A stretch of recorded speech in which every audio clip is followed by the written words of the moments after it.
మంగళగిరి నియోజకవర్గంలో మరో ఎన్నికల హామీ నిలబెట్టుకున్న మంత్రి లోకేష్. తాడేపల్లి రిటైనింగ్ వాల్ కు మంత్రి లోకేష్ శంకుస్థాపన. మంగళగిరి నియోజకవర్గం తాడేపల్లి మహానాడు ప్రాంత ప్రజల దశాబ్దాల కలను విద్యా ఐటీ శాఖల మంత్రి నారా లోకేష్ నెరవేర్చారు. తాడేపల్లి పట్టణం సీతానగరం మహానాడు వద్ద రిటైనింగ్ వాల్ నిర్మాణానికి మంత్రి లోకేష్ సోమవారం శంకుస్థాపన చేశారు. ఈ సందర్భంగా ఏర్పాటు చేసిన శిలాఫలకాన్ని ఆవిష్కరించారు. తాడేపల్లిలో ప్రకాశం బ్యారేజ్ దిగువన 0.9 కిలోమీటర్స్ నుంచి 2.6 కిలోమీటర్స్ వరకు కృష్ణా నది కుడివైపున 294 కోట్ల 20 లక్షలతో వరద రక్షణ గోడను నిర్మించనున్నారు. ఎన్నికల సమయంలో ఇచ్చిన హామీని నిలబెట్టుకుంటూ మంగళగిరి నియోజకవర్గ అభివృద్ధికి మంత్రి లోకేష్ పెద్దపీట వేశారు. దశాబ్దాలుగా పెండింగ్ లో ఉన్న ఈ ప్రాజెక్టుకు కేవలం ఏడాది కాలంలోనే 294 కోట్ల 20 లక్షల పరిపాలన అనుమతులు సాధించడమే కాకుండా టెండర్ ప్రక్రియను కూడా పూర్తి చేశారు.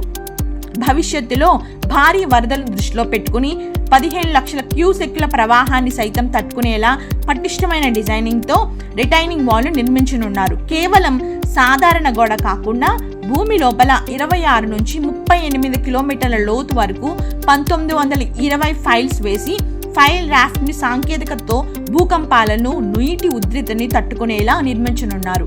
రిటైనింగ్ వాల్ నిర్మాణం పూర్తయితే సుందరయ్య నగర్, మహానాడు కాలనీ వంటి లోతట్టు ప్రాంతాల్లో నివసించే దాదాపు 50,000 మంది ప్రజల వరద భయం నుంచి శాశ్వతంగా విముక్తి పొందుతారు.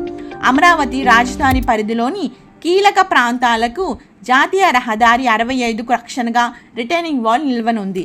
ఈ కార్యక్రమంలో Andhra Pradesh Padmashali welfare and development corporation chairman Nandam Abaddayya, TTD board member Tammisetti Janakidevi, Guntur parliament Telugu Desam party ప్రధాన కార్యదర్శి పోతినేని శ్రీనివాసరావు, కలెక్టర్ ఏ తమీం అన్సారియా, తాడేపల్లి మండలం టీడీపీ అధ్యక్షుడు దాసరి కృష్ణ తదితరులు పాల్గొన్నారు.